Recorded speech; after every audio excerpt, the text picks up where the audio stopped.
Hello everybody, it's me here. Today we're going to talk about Guile's new V-Skill, or rather a comparison between his original V-Skill and the newer V-Skill 2.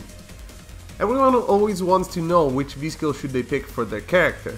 In this video we'll see which one is better and in which situations you should pick V-Skill 2 over V-Skill 1. Keep in mind that even though a V-Skill might be more optimal choice in certain matchup, it still is up to the player preference in the end. So picking what you're more comfortable with is probably the best course of action.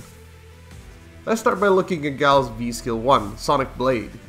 The V-Skill itself is very unassuming on its own, being a short-lasting projectile that is quite unsafe from both hit and block, but combined with Sonic Boom gives us the Sonic Cross, a double-hitting projectile with knockdown property. Although the V-Skill itself can be executed at any time on the ground, the Sonic Boom itself required to produce the Sonic Cross needs to be charged, so it can't be executed if not buffering charge. The double-hitting nature of the Sonic Cross makes it extremely powerful against other zoners or characters that rely on their fireballs as means to get in, because it can power through them meterlessly and still hit the characters behind, as well as neutralizing most EX fireballs without spending meter of your own.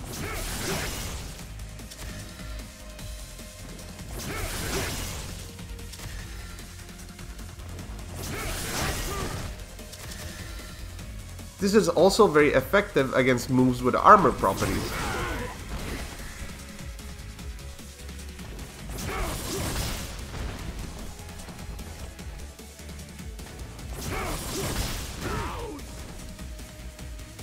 Since the Sonic Cross itself is a follow-up move after performing the V-Skill, you can end the sequence early to bait an opponent to jump in on you, as the combined startup is normally quite long. You can score an anti-air this way or at least safely block the jump and attack. The Sonic Cross is also quite effective on offense, provided you can set it up. For example, it's massively plus on block. This low version can be followed by walking behind it or dashing while using it as a projectile shield in front of you to protect you from any fireballs or other sort of attacks.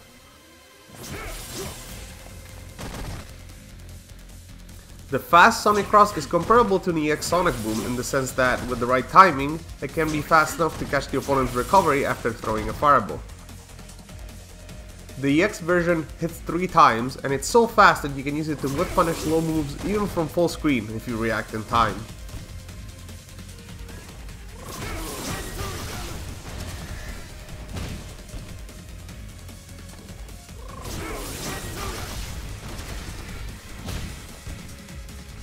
You can get a small juggle combo on hit off of any of the versions, which can result to be quite damaging, or even get an advantageous air reset by using Bazooka Knee.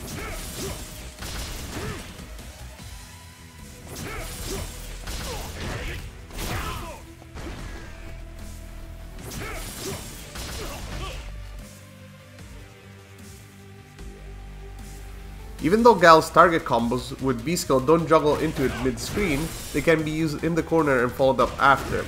Additionally, V-Skill can be used for Ogi in the corner without any pushback, being a projectile.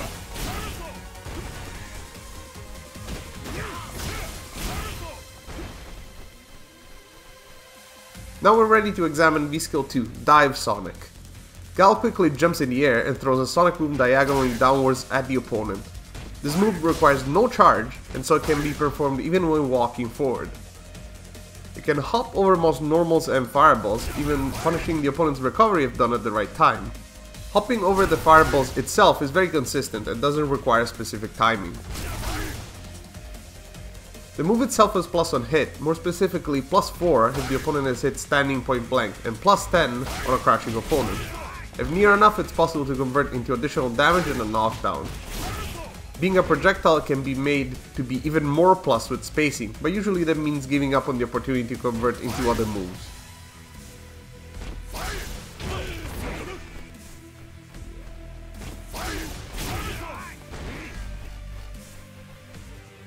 Be aware though that the Dive Sonic is very unsafe on block if blocked standing, up to -7.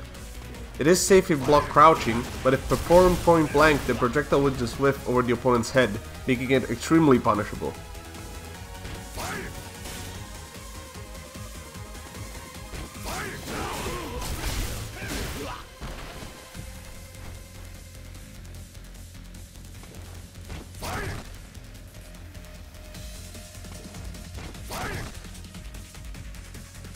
It can also be set up to hit medium wake up, and can even cover different wake up options in certain OK situations.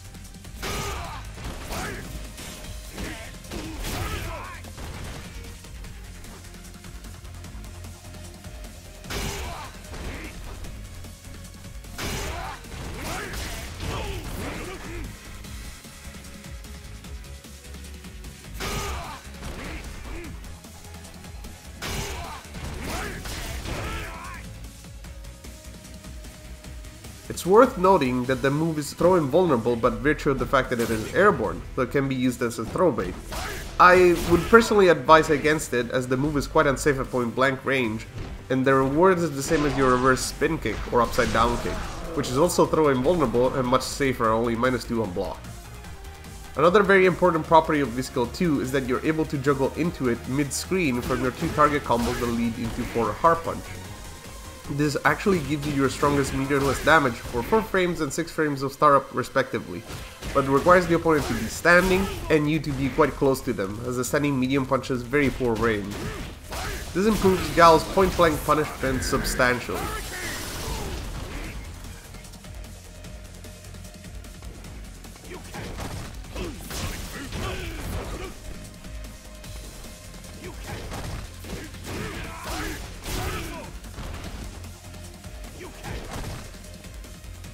It is also an improvement to your 4 hard punch crush counter combo and other counter hit combos, provided you confirm that the opponent is standing.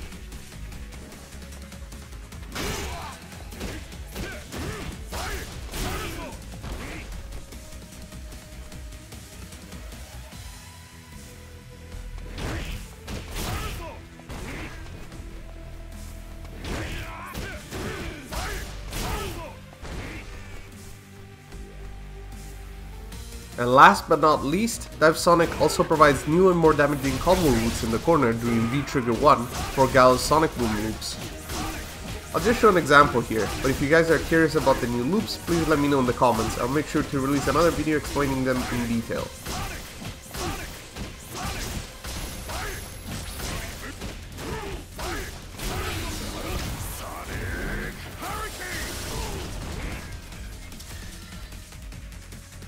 So, after having discussed both V-skills, it's time for our final verdict. My conclusion is that both V-skills have their own unique features and strengths, and as such, they're both usable, and can be selected on a matchup by matchup basis. V-skill 1 is a much stronger V-skill defensively, and it's great against zoners that rely on their fireballs, or when you have to deal with armor often, like for example grapplers like Zangief or Abigail. It complements a more defensive playstyle, as it offers no mobility, but empowers your fireball game, and can be used offensively as a projectile shield when you think it's time to finally go in. V-skill 2 is definitely the more offensive oriented V-skill, and I would say that it feels more well-rounded overall. It gives Guile tools to defeat the opponent's pokes and fireballs while also moving forward, as well as a potential conversion if they're, for example, caught dashing in on you. The added mobility is a great addition to Guile's toolset, especially because it requires no charge to execute, as well as giving you the opportunity to get charged for your next move while advancing forward. It helps Guile's damage as well, both in punish scenarios or when on the offense, mid-screen and in the corner. This is definitely the V-skill to choose in troublesome matchups like Manat or other characters that are good ways around fireballs, as it can keep you unpredictable and mobile. What do you guys think? Do you prefer V-skill 1 or V-skill 2? Let me know in the comments section below. As always, make sure to rate the video, subscribe to the channel, and click the bell icon to make sure you're notified when a new video goes live. I'll see you all next time.